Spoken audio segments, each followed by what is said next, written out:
Hai adik-adik, Assalamualaikum warahmatullahi wabarakatuh. Pada kali ini Bapak akan membahas materi IPA mengenai sistem gerak pada manusia. Oke. Pada sistem gerak manusia, tahukah adik-adik, kita mempunyai sistem gerak yang dapat menggerakkan tubuh. Nah, sistem gerak ini terdiri atas dua, yang pertama adalah tulang dan otot. Pertanyaan selanjutnya, apakah yang dimaksud dengan tulang dan otot? Dan bagaimana cara tulang tersebut dan otot tersebut menggerakkan tubuh kita? Oke. Untuk selanjutnya dan untuk memahami mengenai yang dimaksud dengan tulang dan otot, oke, yang pertama kita akan membahas mengenai tulang. Nah, tulang merupakan alat gerak pasif. Mengapa dikatakan sebagai alat gerak pasif? Karena tulang tidak dapat bergerak tanpa bantuan otot. Nah, berdasarkan jenisnya pula, tulang dibagi atas dua ya. Yang pertama adalah tulang rawan atau kartilago, dan yang kedua adalah tulang keras atau osteo. Oke, untuk yang pertama kita akan membahas mengenai macam-macam tulang rawan. Yang pertama adalah tulang rawan hyaline. Silakan lihat gambar di samping. Oke. Gambar di samping merupakan gambar tulang rawan hyaline. Nah, berdasarkan sifat-sifatnya, bentuk tulang rawan hyaline ini merupakan tulang rawan yang menempati paling banyak di tubuh kita ya, merupakan tulang rawan yang terbanyak pada tubuh manusia dan mempunyai matriks homogen, halus dan transparan, dan terletak pada yang pertama adalah cincin-cincin trakea pada paru-paru kita, yang kedua adalah cuping hidung, persendian antara persendian kita, serta antara tulang rusuk dan tulang dada. Yang selanjutnya adalah tulang rawan elastis. Oke. Berdasarkan namanya, tulang rawan elastis ini bersifat lentur. Oke. Matriks mengandung serat elastis yang bercabang-cabang dan terletak pada epiglotis dan bagian luar telinga. Kalian bisa menyentuh telinga kalian, itu merupakan tulang rawan elastis. Yang ketiga adalah tulang rawan fibrosa. Nah, ini tulang rawan fibrosa ini bersifat kurang lentur, dia kurang lentur berbeda dengan tulang rawan elastis. Matriksnya mengandung serat kolagen yang tidak teratur dan terletak pada antara ruas tulang belakang kalian atau ruas tulang belakang pada manusia.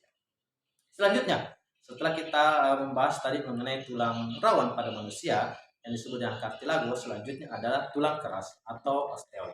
Oke? Nah, tulang keras ini merupakan rangka yang menyokong sebagian tubuh manusia dewasa. Oke? Dan ciri-cirinya adalah sel tulang keras biasanya disebut dengan osteosit, membentuk konsentris yang berlapis-lapis. Nah, bagian luar tulang keras dilapisi oleh periosteum. Nah, periosteum ini adalah tempat melekatnya otot ya. Dan tulang keras juga memiliki matriks yang terdiri atas matriks kolagen dan mineral. Nah, mineral ini yaitu adalah ion C2+, Mg2+, dan PO4 3-. Matriks tulang keras membentuk lingkaran konsentris yang disebut dengan lamella. Nah, lingkaran sel dan matriks mengelilingi saluran Haffers. Oke, kalian bisa lihat gambar di samping. Ya, saluran Haffers terdapat pembuluh darah untuk menyuplai zat makanan pada sel tulang keras. Nah, tiap sel tulang keras dihubungkan dengan sel tulang keras lainnya, dan saluran Haffers melalui kanalikuli yang menyuplai saluran oksigen dan makanan. Saluran Haffers, lingkaran sel, dan lingkaran matriks membentuk yang dinamakan dengan sebagai sistem Haffers. Nah, di dalam tulang keras juga terdapat dua sumsum tulang yang berisi sumsum tulang kuning yang berfungsi untuk penimbunan lemak, dan yang kedua adalah sumsum tulang merah, itu tempat pembuatan sel darah merah. Nah, proses pembentukan dan perusakan tulang keras diatur oleh adanya kalsium, fosfat, vitamin D, hormon kalsitonin, dan hormon paratiroid. Selanjutnya, tulang keras berdasarkan sifat matriksnya dibedakan atas dua. Yang pertama adalah tulang kompak yang bersifat atau matriksnya berbentuk padat dan rapat, terdapat pada tulang lengan kalian dan tulang betis kalian dan tulang paha kalian, itu merupakan tulang kompak. Yang kedua adalah tulang spons yang matriksnya berongga yang terdapat pada tulang pipi kalian. Selanjutnya adalah tulang keras berdasarkan bentuknya. Yang pertama adalah tulang pipa.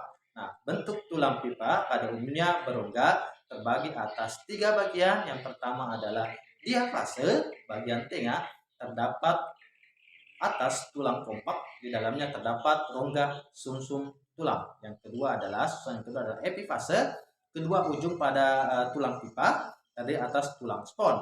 Dan yang ketiga adalah cakra epifase antara epifase dan diafase. Nah, contoh tulang pipa ini adalah tulang paha, betis, hasta, dan tulang kemukil. Selanjutnya adalah tulang pipi. Bentuk pipi dan berongga contohnya adalah tulang rusuk, tulang belikat, dan tengkorak. Ya. Yang kedua adalah tulang pendek berbentuk silindris. Nah, terdapat pada pergelangan tangan, dan telapak tangan. Selanjutnya adalah tulang tak beraturan, itu berbentuk tidak beraturan. Contohnya atau letaknya pada wajah dan tulang belakang. Untuk selanjutnya merupakan proses pembentukan tulang. Kalian bisa lihat keterangannya di samping atau gambarnya di samping. Proses pembentukan tulang yang pertama itu adalah proses perubahan tulang rawan menjadi tulang keras disebut dengan osifikasi. Nah, pembentukan tulang dimulai setelah terbentuknya tulang rawan. Nah, di dalam tulang rawan terdapat rongga yang berisi osteoblas. Nah, osteoblas inilah yang membentuk osteosit osentris. Nah, osteosit mensekresikan protein yang akan menjadi matriks tulang keras. Dan selanjutnya matriks terisi kalsium dan fosfor sehingga matriks tulang mengeras, maka terbentuklah tulang.